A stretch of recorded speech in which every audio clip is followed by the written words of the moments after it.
സാറേ, ജന്മസിദ്ധമായ കഴിവുകളോടെ പലരും നമ്മളെ അത്ഭുതപ്പെടുത്താറുണ്ട്. നൈസർഗികമായ ആ കഴിവുകളെ ഇങ്ങനെ പോളിഷ് ചെയ്തിട്ട് അവർ മികച്ച വ്യക്തികളായി മാറും.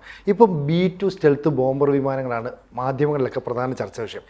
ഇത് നിർമ്മിച്ച ഒരാളെക്കുറിച്ചുള്ള ഒരു വിവരങ്ങൾ അല്ലെങ്കിൽ ഒരു കഥ സാറ് പറയാനുണ്ട്. കഥയല്ല, റിയൽ സംഭവം. കഥയല്ല, അദ്ദേഹത്തിൻ്റെ പേര് നോഷിർ ഷെരിയാർജി ഗവാഡിയ എന്നാണ്. ബോംബെയിലാണ് ജനിച്ചത്. ബോംബെയിൽ ജനിച്ച പാർസി കുടുംബത്തിലാണ് ജനിച്ചത്. മഹാമിടുക്കൻ. 15-ാമത്തെ വയസ്സിൽ PhDക്ക് തുല്യമായ ബിരുദം കിട്ടി. 15-ാമത്തെ വയസ്സിൽ 10ാം ക്ലാസ് ജയിക്കുന്ന സമയത്താണ് പറയുന്നത്. അപ്പോൾ PhDക്ക് തുല്യമായ ബിരുദം കിട്ടി. 19-ാമത്തെ വയസ്സിൽ അമേരിക്കയിലെത്തി. അവിടെ എയറോനോട്ടിക് എൻജിനീയറിങ്ങിൽ വിസ്മയകരമായ രീതിയിൽ പ്രതിഭ തെളിയിച്ചിട്ട് നാസ എടുത്ത് അവരുടെ ഏറ്റവും ക്ലാസിഫൈഡ് ന്യൂക്ലിയർ ഗവേഷണങ്ങൾ നടത്തുന്നതിൻ്റെ ചീഫാക്കി വെച്ചു. അദ്ദേഹമാണ് ഈ നേരത്തെ പറഞ്ഞില്ലേ B2 എന്ന് പറയുന്ന ബോംബിൻ്റെ ഗണിതശാസ്ത്രം മുഴുവനും അതിൻ്റെ സിദ്ധാന്തവും പടച്ചുണ്ടാക്കി അത് പ്രയോഗത്തിൽ എത്തിക്കാൻ വേണ്ടി ഏറ്റവും കൂടുതൽ ശ്രമിച്ച ഒരാളാണ് ഇദ്ദേഹം. ഇദ്ദേഹം 1944-ലാണ് ജനിക്കുന്നത്. അവിടെ നിന്നാണ് നേരെ അങ്ങോട്ട് പോകുന്നത്.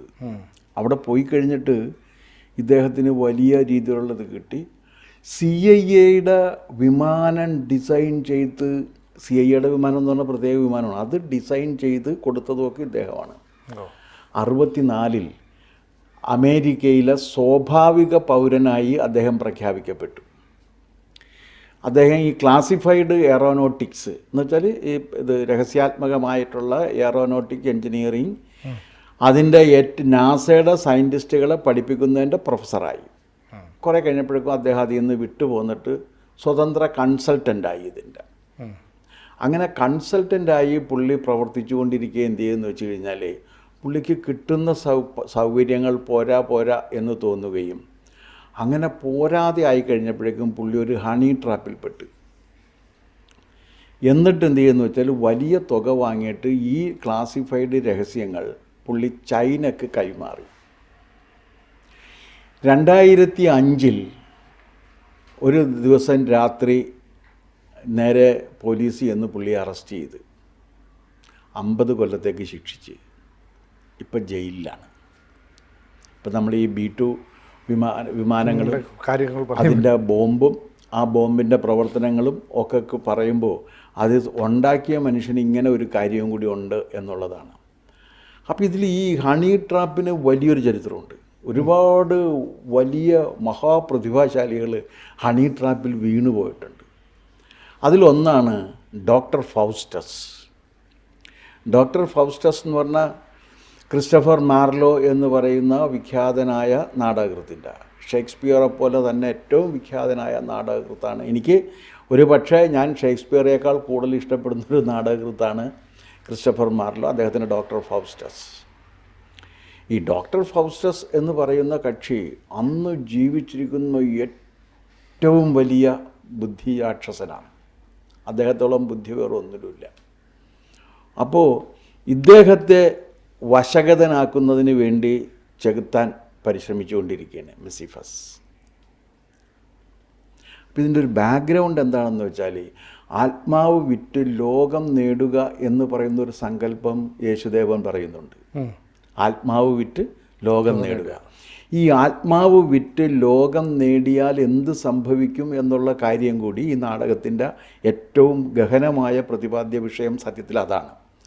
ഡോക്ടർ ഫൗസ്റ്റസിൻ്റെ കഥ അതിനൊരു മുഖാവരണം മാത്രമാണ്. ഫൗസ്റ്റസ് ഇങ്ങനെ എല്ലാ ദിവസവും ചെകുത്താൻ ഉറങ്ങുന്നില്ല എന്ന് പറയുന്ന രീതിയിൽ ചെകുത്താൻ വന്ന് ഇദ്ദേഹത്തെ സന്ദർശിച്ച് ഇങ്ങനെ പറഞ്ഞുകൊണ്ടിരിക്കും. ആദ്യം തന്നെ പ്രശംസിക്കും, നീ ഭയങ്കരനാണെന്ന് പറയും. പ്രശംസയിൽ മിക്കവാറും പേര് വീണു പോകില്ല. അതെ.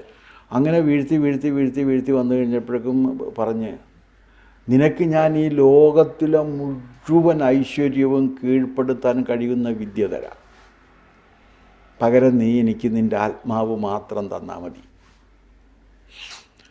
ആദ്യം ഇയാൾ വേണ്ടെന്ന് നോക്കും. പക്ഷെ കുറേ കഴിഞ്ഞപ്പോൾ ഇയാൾ പെട്ടെന്നൊരു സ്ത്രീയെക്കുറിച്ച് ഓർത്തു. ട്രോജൻ യുദ്ധത്തിൽ ട്രോയുടെ നാശത്തിന് കാരണമായ ഹെലനെക്കുറിച്ച്. നൂറ്റാണ്ട് നീണ്ടുനിന്ന യുദ്ധമാണ് ഹെലന് വേണ്ടി എന്നാണ് നിങ്ങളൊക്കെ പഠിച്ചിട്ടുണ്ട്. അതെ അതെ.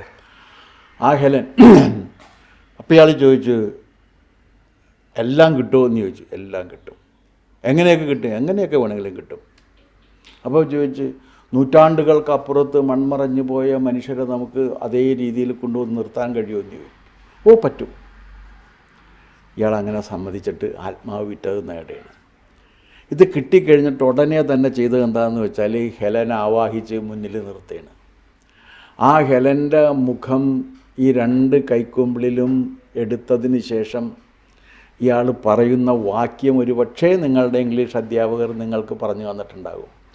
Was this the face that launched 1000 ships and burned the topless towers of helium. Oh Helen, make me immortal with a kiss.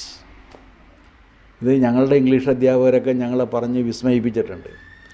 അങ്ങനെ വിസ്മയിപ്പിച്ചിരുന്നത് കൊണ്ടാണ് ഞാൻ ഇത് വായിക്കാൻ കാരണം. അല്ലെങ്കിൽ ഇത് വായിക്കേണ്ട കാര്യമില്ലല്ലോ, ലിറ്ററേച്ചറല്ല ഞാൻ പഠിച്ചത്. പക്ഷേ ഇതൊക്കെ വായിക്കാൻ കാരണം നമ്മളെ പഠിപ്പിച്ച അധ്യാപകർ ഇത് വിസ്മയിച്ച് പറഞ്ഞിട്ടുണ്ട്. Was this the face that launched 1000 ships and burned the topless towers of helium. Oh Helen, make me immortal with a kiss. ഒരു ചുംബനം കൊണ്ട് എന്നെ അനശ്വരനാക്കാനാണ് പറയണത്. അങ്ങനെ എടുത്ത് ഈ ചുംബിച്ച് കഴിഞ്ഞപ്പോഴാണ് ഇയാൾ ഷോക്കഡായിപ്പോയി. എക്സ്പീരിയൻസ് ഇല്ല, കാരണം ആത്മാവില്ല. അത് കഴിഞ്ഞാൽ ശരിക്കും നാടകം. ഞാൻ 1000 കൊല്ലം 10000 കൊല്ലം ഇവിടെ കഴിയാം, പക്ഷെ അവസാനം എനിക്ക് ഇതിൻ്റെ ഒരു മോക്ഷം വേണം എന്ന് പറയുന്നുണ്ട്. അപ്പോൾ ഞാനിത് സൂചിപ്പിക്കണത് എന്താണെന്ന് വെച്ചാൽ, ഈ നമ്മുടെ നോഷിർ ഷെരിയാർജി ഗവാഡിയ എന്ന പാർസിക്കാരനെ അമേരിക്കയിൽ പോയി എല്ലാ സൗഭാഗ്യങ്ങളും കിട്ടി, എല്ലാ സൗകര്യങ്ങളും കിട്ടി, വലിയ പദവികളൊക്കെ കിട്ടിയിട്ടും അതിൽ തൃപ്തിയില്ലാതെ പോയപ്പോഴാണ് ഈ സംഭവിക്കുന്നത്. ഇത് തന്നെയാണ് ഡോക്ടർ ഫൗസ്റ്റസിനും സംഭവിച്ചത്. ഇത് ഈ വിജ്ഞാനത്തിന് വേണ്ടി അതിൻ്റെ ഒരു കാര്യം സ്വന്തമാക്കാൻ വേണ്ടിയുള്ള ഇത്തരത്തിലുള്ളൊരു യുദ്ധത്തിൻ്റെ കഥകൾ, അല്ലെങ്കിൽ ഇതിനേക്കാൾ മോശമായിട്ട് ഇതിനുപയോഗിച്ചിട്ടുള്ള കഥകൾ മഹാഭാരതത്തിലുണ്ട്. സാർ, ഇപ്പോൾ ഈ ഡോക്ടർ ഫോസ്റ്റസിൻ്റെ കഥ ഇപ്പോൾ ഡിഗ്രിക്ക്, ഞാനൊക്കെ ഇംഗ്ലീഷിൽ ഡിഗ്രിക്ക് പഠിക്കുമ്പോൾ എനിക്ക് പഠിക്കാനുള്ള ഒരു പുസ്തകമായിരുന്നു. അപ്പോൾ ഈ ഡോക്ടർ ഫോസ്റ്റസ് പറയുന്നത് ഈ ആത്മാവിനെ നഷ്ടപ്പെടുത്തിയിട്ട് നമ്മൾ എന്ത് നേടിയിട്ടും കാര്യമില്ല എന്ന് പറയുന്ന രീതിയിൽ തന്നെയല്ലേ കാര്യങ്ങൾ? അതാണ് അതിൻ്റെ കേന്ദ്ര പ്രമേയം. കാരണം ആത്മാവ് വിറ്റ് ലോകം നേടിയിട്ട് എന്ത് എന്നുള്ള ബൈബിൾ വാക്യം ഇത്ര മനോഹരമായി ഗംഭീരമായൊരു നാടകമായിട്ട് ലോകത്തിലാരോ അവതരിപ്പിച്ചിട്ടില്ല. അതുകൊണ്ട് ഷേക്സ്പിയറിയൻ നാടകങ്ങളെക്കാളും ഞാൻ ഒരു പടി കൂടി ഉയർന്ന് ഞാൻ വിലമതിക്കുന്നത് ഈ ഡോക്ടർ ഫൗസ്റ്റസാണ്. ഒറ്റ നാടകം കൊണ്ടൊരു നാടകകൃത്ത് നിൽക്കണേ. സാർ, അതിന് സമാനമായി നമ്മുടെ പുരാണത്തിലും ഇല്ലേ കഥ? അതാണ് ഞാൻ പറഞ്ഞു വരുന്നത്. ശുക്രാചാര്യൻ. കാരണം ദേവഗുരുവുണ്ട്, അസുരഗുരുവുണ്ട്. 2 ഗ്രൂപ്പാണ്, ദേവന്മാരും അസുരന്മാരും. അവർ തമ്മിൽ ഇടയ്ക്കിടയ്ക്ക് എന്നും ഇങ്ങനെ പ്രശ്നങ്ങളുണ്ടായിക്കൊണ്ടിരിക്കും.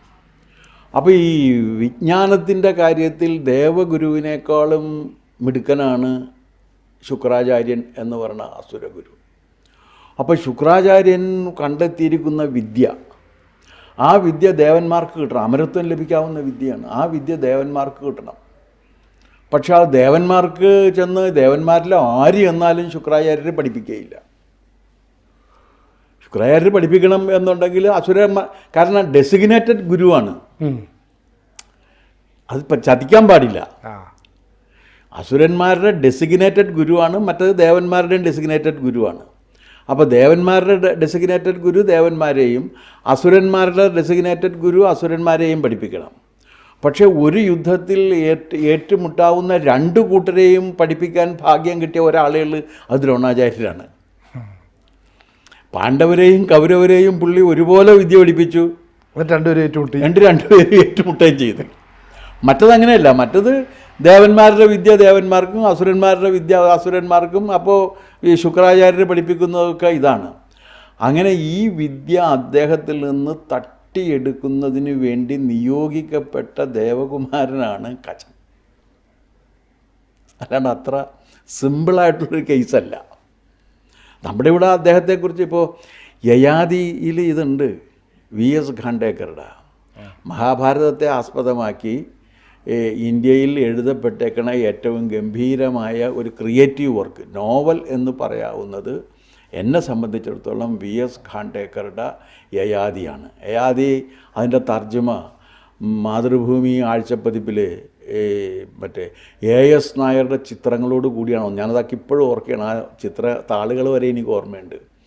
ആ AS നായരുടെ ചിത്രങ്ങളോട് കൂടി വന്ന കാലത്ത് തന്നെ വായിക്കുക. അത് കഴിഞ്ഞ് പുസ്തകമായിട്ട് ഇറങ്ങിയപ്പോൾ ഞാൻ 3-4 വട്ടം അത് വായിക്കുകയും ചെയ്തിട്ടുണ്ട്. എനിക്ക് അത്ര ഇഷ്ടപ്പെട്ട, കാരണം മനുഷ്യ ജീവിതത്തിൻ്റെ അടിസ്ഥാന പ്രശ്നങ്ങളൊക്കെ കൈകാര്യം ചെയ്യുന്നതിൻ്റെ ഒരു പശ്ചാത്തലത്തിൽ ഈ കജദേവയാനി ശർമ്മിഷ്ഠമാരുടെ ത്രികോണ പ്രേമകഥയുമുണ്ട്. അതിൻ്റെ കഥ വളരെ വിശാലമായിട്ട് കിടക്കുകയാണ്. പക്ഷേ ഞാൻ പറഞ്ഞു വരുന്നത് എന്താണെന്ന് വെച്ചാൽ, ഈ വിജ്ഞാനം സ്വന്തമാക്കുന്നതിനും വേണ്ടിയും അത് മോഷ്ടിക്കുന്നതിനു വേണ്ടിയും മഹാഭാരതകാലം തുടങ്ങി തന്നെ ഉള്ള ശ്രമങ്ങൾ നടന്നുകൊണ്ടിരിക്കുകയാണ്. അതിപ്പോഴും മാറുന്നില്ല. ഇപ്പം അതിൻ്റെ പേര് സ്പൈയിങ് എന്നാണ്. അങ്ങനെ പിടിക്കപ്പെടുന്നത് രാജ്യദ്രോഹവുമാണ്. അതുപോലെ രാജ്യദ്രോഹത്തിനാണ് നമ്മുടെ ബഹുമാനായ നോഷിർ ശിക്ഷിക്കപ്പെട്ടിരിക്കുന്നത് എന്ന് മാത്രമല്ല, അതിലൊരു പരമ നീചമായൊരു പ്രവൃത്തി കൂടിയുണ്ട്. ആരുടെ കൂടെയാണോ നിൽക്കുന്നത്, അവരാണ് ഈ സൗകര്യങ്ങൾ മുഴുവൻ ഉണ്ടാക്കി കൊടുത്തത്, അവർക്ക് വേണ്ടിയാണ് ഇത് നിർമ്മിച്ചത്. അവരതിന് അദ്ദേഹത്തിന് കൊടുക്കാവുന്നതിൻ്റെ പരമാവധി പണം കൊടുത്തിട്ടുണ്ട്. അമേരിക്ക ഈ കാര്യത്തിലൊക്കെ വളരെ ലിബറലാണ്. നമ്മുടെ ഇവിടുത്തെ രീതി, നമ്മുടെ ഇവിടെ അങ്ങനെയല്ല. എല്ലാ ശാസ്ത്രജ്ഞന്മാരും ഒരു ഗ്രേഡാണ്. പണിയെടുക്കുന്നവനും പണിയെടുക്കാത്തവനും തമ്മിൽ ഒരു വ്യത്യാസമില്ലാത്തൊരു സ്ഥലമാണ് ഇത്. ഇപ്പോൾ ഞാൻ മാരാജ് കോളേജിൽ പഠിപ്പിച്ചിരുന്ന കാലത്ത് ഒരൊറ്റ ദിവസം പോലും ക്ലാസ്സിൽ പോയി പഠിപ്പിക്കാത്ത അധ്യാപകരുണ്ടായിരുന്നു. തൻ്റെ ഇളയച്ചനോട് ചോദിച്ചാൽ പേര് പറഞ്ഞു തരും. ഞാനിപ്പോൾ പേര് പറയുന്നില്ല. ക്ലാസ്സിൽ പോകാൻ ഒറ്റ മണിക്കൂർ വരും ക്ലാസ്സിൽ പോയി പഠിപ്പിച്ചിട്ടില്ല. രാഷ്ട്രീയത്തിൻ്റെ ബലത്തിൽ ഒന്നും ചെയ്യില്ല. ഇത് പുള്ളി ഇടതുപക്ഷമാണ്. അപ്പോൾ കരുണാകരൻ ഭരിക്കുമ്പോൾ കരുണാകരനോടുള്ള പ്രതിഷേധം കൊണ്ട് പുള്ളി ക്ലാസ്സിൽ പോവില്ല. പ്രതിഷേധം നയനാർ മറ്റ് ഭരിക്കുകയാണെങ്കിൽ നയനാരോടുള്ള സ്നേഹം കൊണ്ട് പുള്ളി ക്ലാസ്സിൽ പോവില്ല, പിന്തുണ കൊടുത്ത്. അപ്പോൾ എന്തായാലും ക്ലാസ്സിൽ പോവില്ല. പക്ഷെ ഒരു കാര്യമുണ്ട്, കൃത്യമായി ശമ്പളം കിട്ടും. അവരായിരിക്കും ഏറ്റവും ആദ്യം ശമ്പളം എഴുതിയെടുക്കുക. ട്രഷറി ബില്ല് ഒരിക്കലും ഒബ്ജക്റ്റ് ചെയ്യില്ല. കാരണം ഇത് മാത്രമല്ലേ പണിയുള്ളൂ. പിന്നെ അത് മാത്രമല്ല, അത് കഴിഞ്ഞാലേ കൃത്യമായി പ്രൊമോഷൻ കിട്ടും, കൃത്യമായി പെൻഷൻ കിട്ടും. അതിനിടയിൽ എന്ത് ചെയ്തു എന്നുള്ള കാര്യം ആരും ചോദിക്കില്ല. അമേരിക്കയിൽ അങ്ങനെയല്ല. അമേരിക്കയിലൊക്കെ നിങ്ങൾ നിങ്ങളുടെ കഴിവ് നിങ്ങൾ തെളിയിച്ചിരിക്കണം. നിങ്ങൾ പണിയെടുക്കേണ്ടി വരും. ഈ പണിയെടുക്കാതെ പണം വാങ്ങുന്ന ഒരു സംസ്കാരം ഉണ്ടാക്കിയെടുത്തതിൻ്റെ ക്രെഡിറ്റ് കേരളത്തിനുള്ളതാണ്. നമ്മുടെ സർക്കാർ സംവിധാനം. ഞാൻ അത്ഭുതപ്പെടുന്നൊരു കാര്യം, പബ്ലിക് സർവീസ് കമ്മീഷൻ ചെയർമാനായിട്ടിരുന്ന ഒരാളാണ് ഞാൻ. 1,60,000 പേരെ റിക്രൂട്ട് ചെയ്തു പലതിലും. ഒരു കാര്യം ഞാൻ ഉറപ്പ് പറയുന്നു, കേരളത്തിലുള്ളതിൽ ഏറ്റവും മിടുക്കരായിട്ടുള്ളവരെയാണ് അതാത് രംഗത്ത് PSC റിക്രൂട്ട് ചെയ്യുന്നത്. ഏറ്റവും മിടുക്കരായിട്ടുള്ളവരെ, ബ്രില്യൻ്റാണ് അവർ, അതിലൊന്നും തർക്കമൊന്നുമില്ല. ആ PSCയുടെ ടെസ്റ്റും ഇൻ്റർവ്യൂവും എല്ലാം പാസ്സായി റാങ്ക് ലിസ്റ്റിൽ വന്ന് ജോലി കിട്ടുക എന്ന് പറഞ്ഞാൽ സാമാന്യത്തിലധികം മിടുക്കുള്ളവനാണ് കിട്ടുന്നത്. ഇത്രയും മിടുക്കന്മാരായിട്ടുള്ളവർ ചെന്നതിന് ശേഷവും എന്തുകൊണ്ടാണ് ഇത്ര ലിതാർജിക്കായ, ഇത്ര മോശം ഒരു ബ്യൂറോക്രസി നമുക്കുണ്ടായത് എന്നുള്ള കാര്യം സത്യത്തിൽ ഗവേഷണം നടത്തേണ്ട ഒരു വിഷയമാണ്. പക്ഷെ അമേരിക്ക അങ്ങനെയല്ല. അവിടെയൊക്കെ നിങ്ങൾക്ക് പണിയെടുക്കേണ്ടി വരും, പെർഫോം ചെയ്യേണ്ടി വരും. നിങ്ങളുടെ ലോയൽറ്റി എന്ന് പറഞ്ഞാൽ പെർഫോമൻസാണ്. ആ പെർഫോമൻസൊക്കെ ചെയ്ത ഈ ഒരു മനുഷ്യൻ, ഇദ്ദേഹം സത്യത്തിൽ ഇത് ചെയ്തിരിക്കുന്നത് കൊണ്ട് ഇദ്ദേഹം ഒരു ഇന്ത്യക്കാരെ കൂടി ഇദ്ദേഹം അധിക്ഷേപിച്ചിട്ടുണ്ട്. കാരണം ഇന്ത്യക്കാരനായ ഒരുത്തം പോയിട്ട് അവൻ ഈ ചട്ടത്തരം ചെയ്തു എന്ന് വന്നു കഴിഞ്ഞാൽ, അപ്പോൾ ഇപ്പോൾ ഈ ബോംബും ആ വിമാനവും എല്ലാം രംഗത്ത് വരുമ്പോൾ ആ ബോംബ് ഉണ്ടാക്കിയത്, കാരണം പാതാളത്തിൽ പോയി പൊട്ടിത്തെറിച്ച് എല്ലാ അസുരഗണങ്ങളെയും ഒരുമിച്ച് നശിപ്പിക്കാൻ കഴിയുന്ന ഒരു ആയുധം ഉണ്ടാക്കി കൊടുത്തിട്ട് അതിൻ്റെ സാങ്കേതിക വിദ്യയും ശാസ്ത്രവും വിറ്റ് കാശ് വാങ്ങിച്ച ഇദ്ദേഹം ആത്മാവ് വിറ്റ് ലോകം നേടിയ ഡോക്ടർ ഫൗസ്റ്റസിനെയാണ് ഓർമ്മിപ്പിക്കുന്നത് എന്നതാണ് വസ്തുത. സാറേ, ഇപ്പോൾ എന്തായാലും ഈ B2 സ്റ്റെൽത്ത് ബോംബർ വിമാനത്തെക്കുറിച്ച്, ബങ്കർ ബസ്റ്റർ ബോംബിനെ കുറിച്ച്, ഇതേക്കുറിച്ച് വിശദമായിട്ടൊരു കാര്യം തന്നെയാണ് പറയുന്നത്. ഒരുപക്ഷെ നമ്മുടെ പ്രേക്ഷകർ കേട്ടിട്ടില്ലാത്തൊരു കാര്യമായിരിക്കും. അതിന് വളരെ നന്ദി. കൂടുതൽ വാർത്തകളും വിശേഷങ്ങളും നിങ്ങളിലേക്ക് എത്താൻ ABC മലയാളം സബ്സ്ക്രൈബ് ചെയ്യുക, ബെൽ ബട്ടണും അമർത്തുക.